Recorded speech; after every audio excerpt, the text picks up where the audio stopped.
السلام علیکم ورحمت الله وبرکاته. زما د لرو برګرانو پښتنو ورونو بچو خويندلونو زه محمد یوسف بونیرس تاسو په خدمت کې حاضر یم. نن درته د غنی خان یو دعا وړاندې کوم ځکه چې دا ورځ د زیارت ده، شپه د جمعې ده او د 12مې د میاشتې 8مه نیټه ده، کال 2022 دی.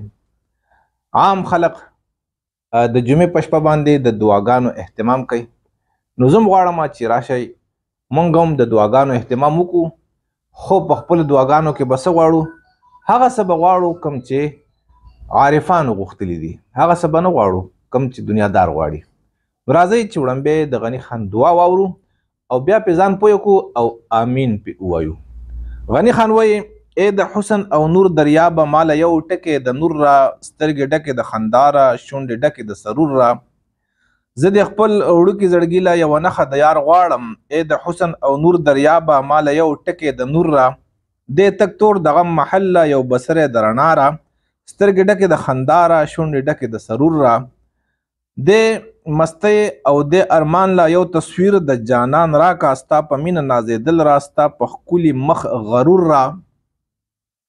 د خود سوي باغچې له یو واده د بهار غواړم. زه دا نه وایم چې جنت را، زه دا نه وایم چې تور را. د دې خوب او سا او وخت اشاره د تعبیر راکا، مال زړه د بادشاهانو او سینه د یو فقیر را. زما عزتمندو، غني خان عارف بالله دی او د الله سره چې څه دي او پای کې د ټولو نه قیمتي څیز چې دی، نو غني خان ته هغه غواړي. منګه الله هم نه دی پیژندلی او د الله د خزانو نم خبر نه یو چې د الله په خزانو کې زمونږ د پاره د ټول نه قیمتي څیز څه دی. غني خان ته څه غواړي؟ ماده نه غواړي، اسباب نه غواړي، نه د دنیا اسباب غواړي او نه د مرګ نه پس د آخرت اسباب غواړي. څه وایي؟ ای د حسن او نور دریابه، ماله یو ټکې د نور را. الله سبحانه و تعالی ته عرض کوي غني خان، او په کومو الفاظو په کومو القابو باندې یادای خپل رب او خپل جانان. ای د حسن او نور دریابه، یعنی ای هغه ذاته څوک چې سراسر حسن دی. الله نور السماوات والارض. او نور دریابه، ای د نور دریابه، ای د رڼا سمندره، مالا یو ټکې د نور را.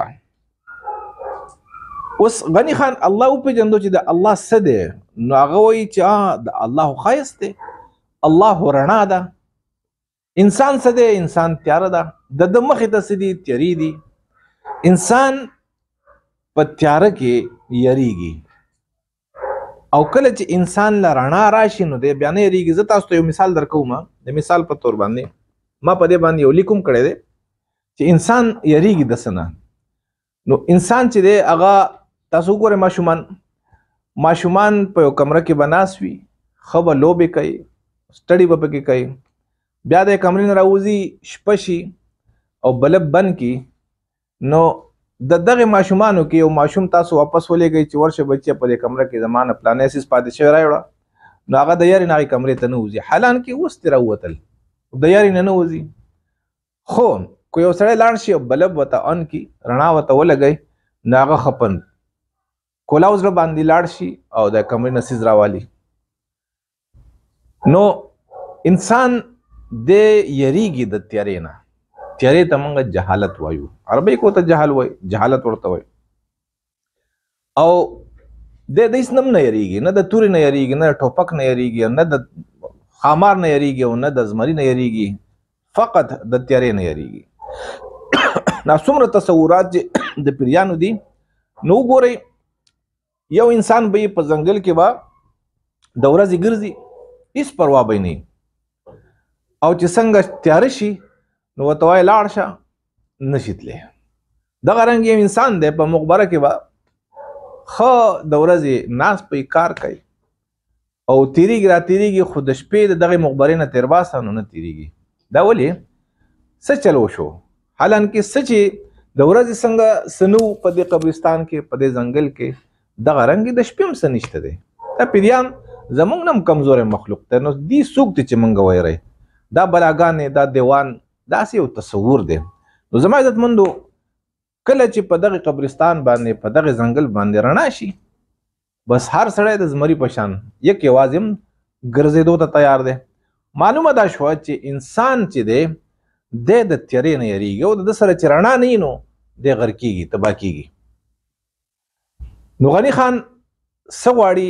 رڼا غواړي. کومه رڼا غواړي؟ هغه ابدي رڼا غواړي. او څه وایي چې ای د حزن او نور دریابه مالا یو ټکی د نور را رڼا ته چې الله ته خو د نور سمندر او ته چې کوم دی د حسن جهان نو یا الله زه په تیاره کې هیڅ نشم کولی مالا یو ټکی یو ساس کې د رڼا راکا. اوس زما عزتمندو دا ټوله دعا چې غني خان لیکلې دا د سوره فاتحه نچوړ دی. لکه سوره فاتحه کې موږ څه غواړو؟ سوره فاتحه کې موږ دا غواړو کنه شروعات کو الحمدلله رب العالمین الرحمن الرحیم مالک یوم الدین تر دې ځای پورې موږ د الله تعریف کو چې یاره موږ څه غواړو ستانه نو هغه ټول ستا سره دي. دا نه چې یاره زموږ څه په کار دی او څه نه غواړو ستا سره نشته. مثال په تور باندې یو غریب پلار دی او زوی ته موټر غواړي نو هغه چې بچي زه ما سره پیسې نشته موټر په پیسو باندې کیږي. نو دغه رنګ الله نه دی.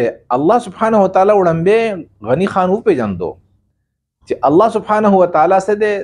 د سمندر دی د نور. او دلته کې چې موږ دعا کوو نو دعا هم د دې خبرې نښه ده چې موږ ته پته ده چې الله سره د الله نه چې موږ څه غواړو دا ورسره شته دی او په ورکولو باندې تاوان نه کېږي. نو دغه وخت پورې موږ څه چلو کوو مالک یوم الدین. نو بیا ایاک نعبد و ایاک نستعین منګ ورته ځان بالکل وسپارو چې الله منګه ستا نه علاوه که زما چې ضرورت دی ستا نه علاوه بل څوک پوره کولی نه شي. نو ځکه تا له راغلی یم ته به زما دا ضرورت پوره کوې. نو څه ورته وایو؟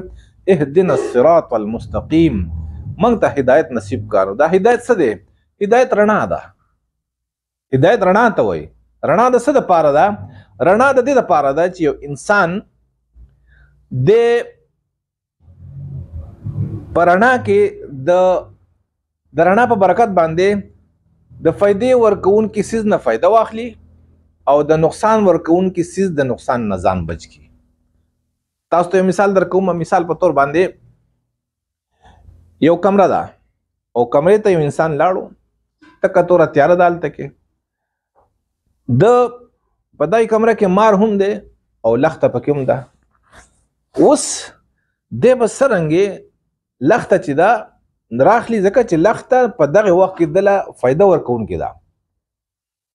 دی به څرنګې لخته راخلي لخته به لاس کې راخلي به او دا مار به پې وجني. تیاره ده نو چې تکه توره تیاره ده څه چل به وشي دی به لخته رالي او مار ته به لاس کړي.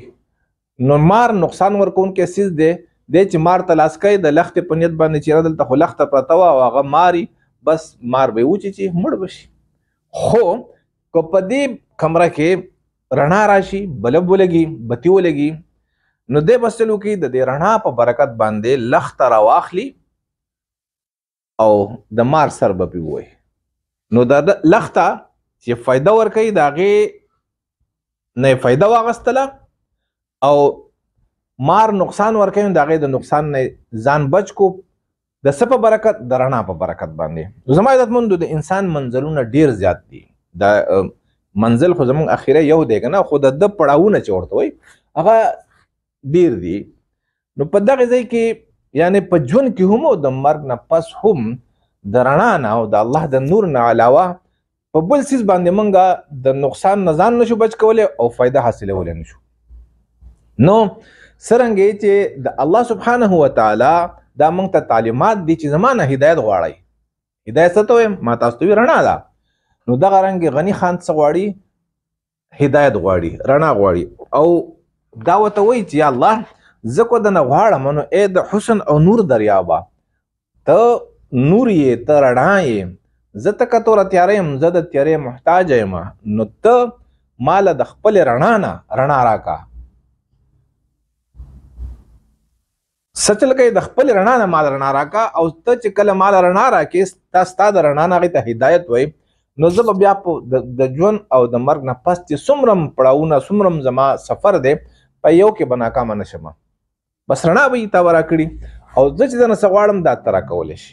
دا د بل چا کار نه دی، دا صرف ستا کار دی.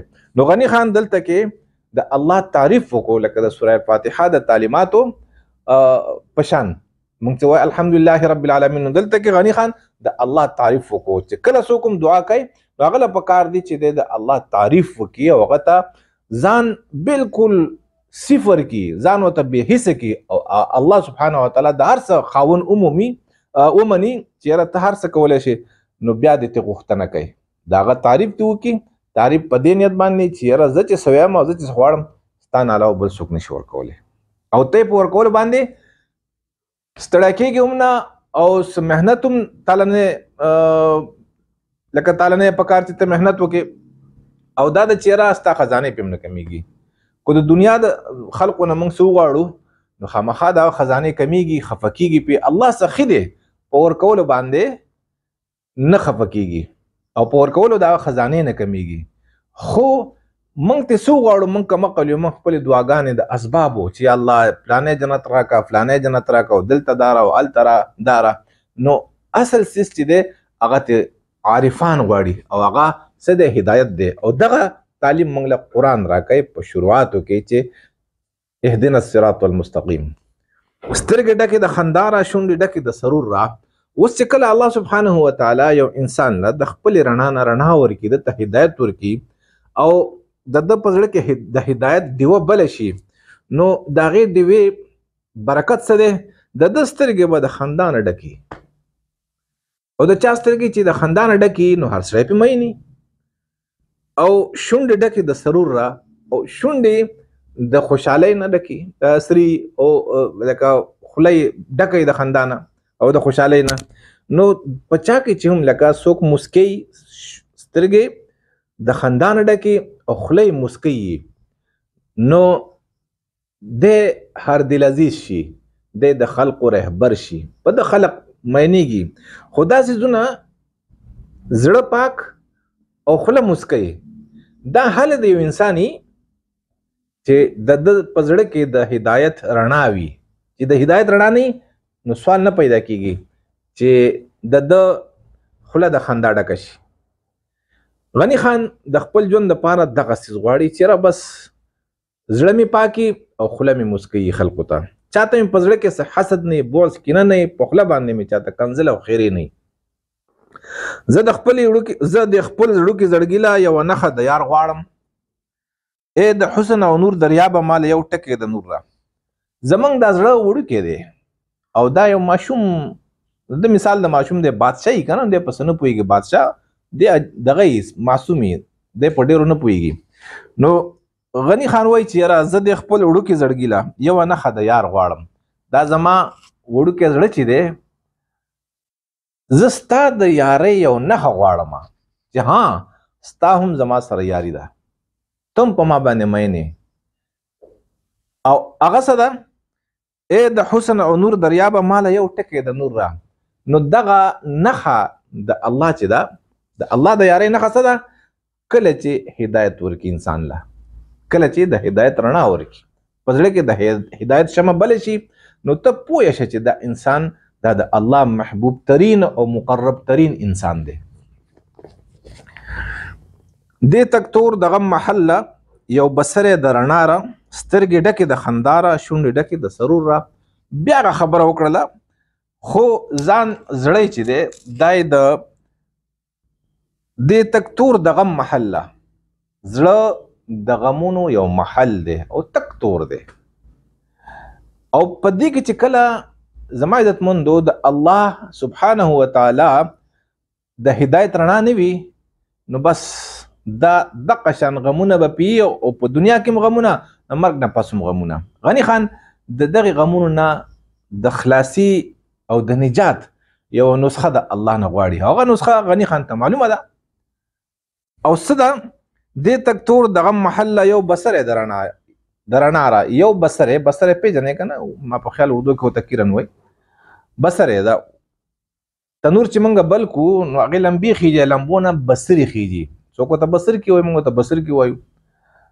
نو دغه بصر کې د الله سبحانه و تعالی د هدایت د سمندر نه د دې انسان نه دی وړو کې زړه د پاره او د تکتور محل د پاره بس یو بصر کې هم پوره دی. یو بصر چې راشي انسان د رڼاګانو خاریت جوړ شي. زما عزت مندو نو غنی خان وای چې د تکتور دغه محل یو بصر د رڼا را او سترګې ډکه د خنداره شونډې ډکه د سرور را. بس چې دا تکتور زړه ولې نن انسان چې دی بل انسان ته خپل روړ ته خپل خور ته گاونډي ته او رشتہ دار ته د په بغض حسد او په کینه کې پروت دی. ولی یو انسان بل انسان له کار ګوري کوچرې د تربور د خپل هغه دنیاوي ترقی شروع کی نو د پزړه کې یو منصوبه سازی جوړ شي د یو منصوبه سازی چیرې د لوز کار ګورم شي د مخ ته لاړ نشي. دا ولی کیږي دا ځکه کیږي چې زړه تک تور وي او په دغه ځړه کې د هدایت رڼا نه وي. چې د هدایت رڼا نو هغه د دنیا او د جنت په نعمتونو څخه کار نشته. دا دنیا او د ټول جنتونه خو د یو انسان شي او هغه انسان زما تربور شي او خدای مکه دشمن دی الله زمونږ نه پیدا کوي خو د انسان دشمن هم شي. یو انسان چې ستا په ژوند کې د ټولو نه بدترین دشمن دی د دنیا او د آخرت ټول خوشحالي دغه شي نو هم به په تناسود نشي. ستا په زړه کې به چرته جلسی پیدا نشي چې دا ولې د ځکه ستا په زړه کې رڼا ده نو دغه رڼا چې دا هغه د تک تور محلونه رڼا کوي. یو بصر کې پوره دی. د مستی او د ارمان لا یو تصویر د جانان راکا ستا په مینه نازیدل را ستا په خپل مخ غرور را. زما عزتمندو بیا تاسو ته موي د دې بل بیت هغه چې سترګې ډکې د خنداره شونډې ډکې د سرور را نو بس چې رڼا راشي سترګې به دې خلکو ته خاندي روښانه به او چاته به غوسه نه وي په سترګو کې به دې ویني چاته نه اوړي راوړي او خوله به دې مسکوي. بیا غني خان وایي چې دې مستی او دې ارمان له یو تصویر د جانان راکا ستا په مینه نازېدل را ستا په ښکلي مخ غرور را.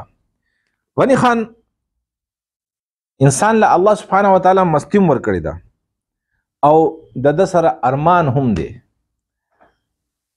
اوس ارمان څه دی؟ ارمان منزل ته رسیدل. فقد فاز فوزا عظیما په کامیابی باندې یعنی ټول نه په اوچته مرتبه باندې فایز کېدل چې هغې ته د الله قرب وای. نو دغه یو ارمان په زړه کې د انساني د الله پرستو. غني خان وایي چې دې مستی له یعنی ما چې ستا په مینه باندې ځان کم مست کړی دی دې مستۍ له او دغې مستۍ چې یو ارمان پیدا کړی زما په زړه کې ستا د قرب د حاصلولو نو دې له اوس یو تصویر د جانان راکا دې ته عملی شکل ورکا. اوس خو مستی ده تشه مستی ده او یو ارمان دی نو ته ولا دې له اوس حقیقي وجود ورکا. حقیقي وجود څه دی؟ هغه معیت د الله معیت دی. معیت د الله دی او هغه معیت الو نصیب کیږي چې انسان مړ شي یعنی ابدي معیت می نصیب کا. دغه هغه صحیح تصویر نه یعنی حقیقي تصویر دی حقیقي شکل چې ورته وای. ستا په مینه نازېدل را او ستا په ښکلي مخ غرور را. نو ستا په مینه باندې چې بس بیا زه نازېږم او ستا په ښکلي مخ باندې زه فخر کوم. که په جنت کې چې کم خلق جنتیان لاړ شي الله سبحانه وتعالی دې زمونږ شي نو دا څوک چې د الله نه تاو شي را تاو شي او دی ناسي د غیر چاپیره د الله سبحانه وتعالی د انوارات او تجلونه او الله سبحانه وتعالی د دې قسم اکرام کوي نو دی به فخر او غرور کوي او شکر به کوي. یعنی فخر غرور دا نه څنګه چې په دنیا کې د متکبرین کوي داسې نه دی به شکر وباسي چې الله زه خو د هیڅ نه وم لکه څنګه چې غني خان د الله نه داسې ځونه غواړي نو هلته کې بیا د انسان چې دی الله دې پکې موږ هم شامل کړي دی به د دې خبرې قایلي چې یا الله د هر څه ستا فضل دی او ستا رحم دی موږ په دې کې هېڅ نشو کولی. زموږ نه ښکلی خلق او ډېر علمونو والا ډېر دولت والا ډېر خانداني خلق تا جهنم ته ارتاو کړو او زه د ځان سره استوګن کړم نو دا ستا فضل دی. ستا په مینه نازېدل را او ستا په ښکلي مخ غرور را. بس دقلته کې بیا به همیشه د پاره عارف بالله عاشق بالله او چا چې د الله معیت مندلې الله دې موږ ته نصیب کړي نو دې به نازیږي به خوشحاليږي به او فخر وکړي. یو انسان چې کامیاب شي نو خامخا فخر کوي. نو دا فخر دا خبر نه کوم چې دا کوم فخر چې الله بدی شي نه دا شکر دی. یعنی شکر فخر مقصد دا څه غرور شکر. د خود سوي باغچېلا یو واده د بهار غواړم د خود سوي باغچېلا یو واده د بهار غواړم زه دا نه وایم چې جنت را زه دا نه وایم چې تور را. اوس انسان چې دی د خود یو سوي باغچه ده. خودی غنی خان وای کنه چې خودی د خود اوزی نه خمار شي. انسان کله د خماریږي د الله په مینه باندې چې د ځان نه وزي او کله چې انسان د ځان نه نه وته نو د په خود کې دی. خود او بی خودی دا دواړه متضاد سيزونه دي. نو د هر انسان چې دی دته چې کله د الله تعالی معرفت نه نصیب شوه او د الله لټون نه شروع کړي نو د په ځان کې دی په خود کې او دا خود څه چل کوي د انسان د وجود چې دا یو باغچه ده خو صحیح سوزي دقه خودي سوزي. یو علامه اقبال سے والا خودي دا اغا باندې بتاسو ته زما خبره تاسو ویډیو غن اورېدې شي ان شاء الله زه پښتو کې پاګې باندې خبره شروع کوم. یو د غنی خان خودي دا چې دا ما چې تاسو ته وې نو یو خودي د علامه اقبال سے هغه خود شناسی چې ورته انسان ځان پیژني. نو انسان چې ځان پیژني نو هغه دغه ځان پیژندل دا ځان سوځیدل دي. ځکه چې انسان ځان پیژني نو خو دې خو بس لاړو چې ځانو به زه د هیڅ نه یم او هر څه زما الله دی او زه څوک یم او زما پیدا کوونکی زما سره زما دغه سره رشته څه ده تعلق څه دی نو دې ته هم خودي وایي. دا خودي چې چا وپېژندله د چا زړه ته راله چا ته حاصله شوه دی به هم دغه خبره سوځي وایي. نو غنی خان کو د علامه اقبال صاحب خودي اخلي او که خپله خودي اخلي خو دغه خودي دا وجود چې دی سوځي. او غنی خان دې سوې باغچې له څه غواړي یو واده د بهار راک غواړم یا الله زما وجود د خدای هغه خزان چې دی سوی دی د خدای ور سوی دی او خودي تاسو ته ما وی چې دواړه د علامه صاحب خودي او د غنی خان خودي دواړه سوځول کوي. نو زما عزتمند غنی خان وایي چې زه خدای سوی یم یا الله ته مال اوس زه باغچه یم خو خدای وسلم ته اوس ماته زما سره د بهار یو واده وکړه چې نه پتا باندې او بهار راځي او بهار د غنی خان څه دی د الله وصال. زه دا نه وایم چې جنت را اوس غنی خان ګوره اسباب نه غواړي کوم چې زمونږه ظاهر بین علماء په مونږ باندې واجب کړي چې بای جنت ته غواړي. غنی خان وایي زه دا نه یم چې جنت را مال جنت مرا کوه زه نه جنت نه غواړم دا نه چې مرا کوه زه درنه جنت نه غواړم زه دا نه وایم چې تور را په کوم ځای کې چې موسی علیه السلام الله سره ملاقات د الله د نور سره یعنی هم کلام شو نو دومره مرتبه هم نه غواړم چې بالکل زه ستا سره په دنیا کې هم کلام شم او زه ستا تجلی او ستا نور ووینم دا هم نه غواړم او زه جنت هم نه غواړم. څه غواړم دنه بس ستا د طرف نه یو واده د بهار چې ها غنی خان ته به ماله راځې ته زما شوې دقه دنه غواړم دقه واده او دغه لوز. او بیا غنی خان په اخر کې وایي د دې خوب او سا او وخت اشاره د تعبیر راکا. انسان چې دی د ده سره یو خوب یعنی ارمان او څه ورته وایي ما په خیال تمنا ورته هم وایي توقعات ورته هم وایي امیدونه ورته هم وایي د ده امیدونه یي. امید څنګه شی دی امید د راتلونکي زمانې سره تعلق ساتي د تیر شوي زمانې سره او د حال سره یعنی ماضی او د حال سره دې سره تعلق نه. امید هغه او خوب ارمان دا د راتلونکي زمانې سره تعلق لري. نو د را روان وخت لپاره غنی خان څه غواړي د دې خوب یعنی دغه ته خوب وي امید. انسان د امیدونو او د خوبونو او د ارمانونو یو سمندر دی. دا انسان چې دی دا زړه د ارمانونه ختميږي نه. نو د غني خان په زړه باندې ارمان دی او هغه څه دی د هر انسان په زړه باندې ارماني د غني خان په زړه هم یو ارمان دی.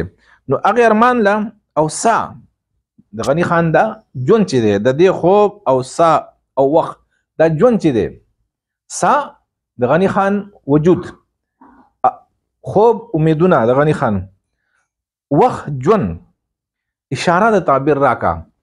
وس زما ارمان څه دی زما امید څه دی ستا لټون ستا مندل زه ژوندې د څه لپاره یم زما وجود د څه لپاره راغلی ستا حاصلول او وخت زه خپل وخت لګوم پس زما ژوند د څه لپاره پکار دی. نو اوس یا الله اشاره د تعبیر راکا دې لوس د تعبیر اشاره ورکا د ژوند یو خوب دی او ساوم یو خوب دی دا وخت هم یو خوب دی او د خوب تعبیر وي. نو غني خان درې څیزونه په دې بیت کې مونږ ته په دې مقطع کې مونږ ته وي خوب سا او وخت ژوند انسان وجود او د انسان توقعات. نو دا یو معنی لري او معنی څه ده غني خان ته هغه معنی غواړي د دې خوب او سا او وخت اشاره د تعبیر راکا د تعبیر اشاره راکا چیرې زه څه غواړم هغه وکړه. او غني خان بیا په اخر کې وایي چې د دې خوب او سا او وخت اشاره د تعبیر راکا مال زړه د بادشاہانو او سینه د یو فقیر را. زما عزتمندو خوب وایي ارمان ته ارمان د روانه زمانه سره تعلق ساتي. سا روح ته غني خان وایي وخت د ژوند ته وایي. نو الله سبحانه و تعالی انسان لا وخت ورکړي ژوند ورکړي دي او په دې خاورین وجود کې ولا روح نه نباسلې دي د دې څه مقصد دی. او بیا کله چې انسان په خپل مقصد باندې پوه شي نو د یو ارمانی چې را د چا چې زما تخلیق کړي دي او چاله چې بز زما نو د سره د عشق پیدا شي او د دغه عشق په نتیجه کې د په زړه باندې ارمان وي چې کله به سره زم ملاويږم. نو غني خان وایي چې دې سيزونو لا د درو خبرو لا ته اوس د تعبیر هغه اشاره ورکا یعنی سنه سه خلق او تخکارا کا زما مدد وکا چې زما پزړه کې چې کومه د هدایت رڼا بل شوی دا او دا خدای پرستی زما پزړه کې الله راوستي دا چې دا نور خلقهم د دې رڼا نه خپل دی وی بل کی مال زړه د بادشاہانو او سینه د یو فقیر را. اوس کله چې انسان د خدای پرست شي نو په دې انسانانو کې دوه قسمه دي یو ماده پرست دي یو خدای پرست دي. خدای پرست هغه د هدایت پرانا کې فقط د الله سره مینه کوي او د سيزونو سره سروکار نه. ماده پرست چې د هغه د ماده سره مینه د الله سره سکار نه وي د دې دواړو همیشه د پاره جنگ وي. دا جنگ د تورو د ټوپکو یا د توپ او د میزایلو یوازې نه بلکې دا په هر میدان باندې قدم قدم باندې جنگ وي. د جنگ لپاره چې کله د الله سبحانه و تعالی یو نازولې هغه راپاسي او د خدای پرستی دا پیغام خوري نو خامخا د هر میدان نه په د باندې گزارونه کیږي. علما پیران دی په د کفر فتوی لګي زنديق ورته وای فاسق ورته وای دغه رنګ عوام چې دی هغه بوته په سمسترګنو ګوري. نو دا جنگ د دې شروع وي. اوس په دې جنگ کې غني خان فتح غواړي غلبه غواړي او هغه په کوم بنیاد باندې چې یا الله هر کله چې زستا رڼا خوروم زما زړه ته ستا رڼا رااله او دا رڼا ز په نور انسانانو کې خوروم نو حالات اسباب او انسانان دا به ټول زما مقابله ته راوځي چې کله دی راوځي نو مالا زړه د بادشاہانو راکا یعنی دا زړه چې زه د دې خلکو سره مقابله کولای شم شکست ونه خورم بلکې هر وخت سره مقابله ته تیار یم او دا مقابله ما تاسو ته وی چې جنگ یوازې د تورو ټوپکو یا د توپ نه دی. نو غني خان د بادشاہانو زړه د دې لپاره غواړي چې یاره د الله دشمنانو ته او د تیرو دوستانو د رڼا دشمنانو ته چې یاره زه پاتې رانشم او زما زړه تا لوی کړی او زه مقابله ورسره وکړم. او سینه د یو فقیر را دیگه و عام خلقم چې دی هغه پسنه انداز کې خپل خپلوان، رشتہ دار، یار دوست، کاروبار، دا په هر څه باندې به یو فرق پریوزي او هر څیز به رکاوټ جوړیږي زما او د الله په منځ کې د دې سفر چې را سفر زه جاري ونه ساتم نو ډېر څیزونه به رکاوټونه او حایل جوړیږي. نو یا الله په دې لار کې به په ما باندې مصیبتونه هم راځي، نو د هغې مصیبتونو د زغملو دپاره ماله د فقیر سینه راکړه. د فقیر سره صبر ډېر سوا وي. بادشاه د مقابلې د دشمن سره د مقابلې یو علامت دی، او فقیر چې دا د صبر چې څومره ازمایښونه راځي چونکې د الله سره مینه ده او د الله سره مینه یو انسان سره مینه کوي نو چې څومره ازمایښونه راځي په دغه هغې باندې لکه مجنون شو، لیلا شو، فرهاد او شیرین شو، تاسو ګورئ که نه یوسف خان او شیربانو، ادم او دلخو، دې ټولو باندې ازمایښونه راغلي نو چې انسان د ټولو کائناتو په خالق باندې مین شي چې په ده باندې به څومره ازمایښونه راځي. نو د دغې ازمایښونو باندې د صبر کولو لپاره یا الله ماله د فقیر سینه راکړه. زما عزتمندو دا د غني خان کلام و، که چېرې ستاسو خوښ شوي دعا وه امین به پې ووایو او الله دې موږ له هم دقسې د الله د طرف نه رڼا راکړي او بیا د رڼا د خورولو هم الله سبحانه وتعالی موږ له توفیق راکړي. الله مو خوشحاله کړه.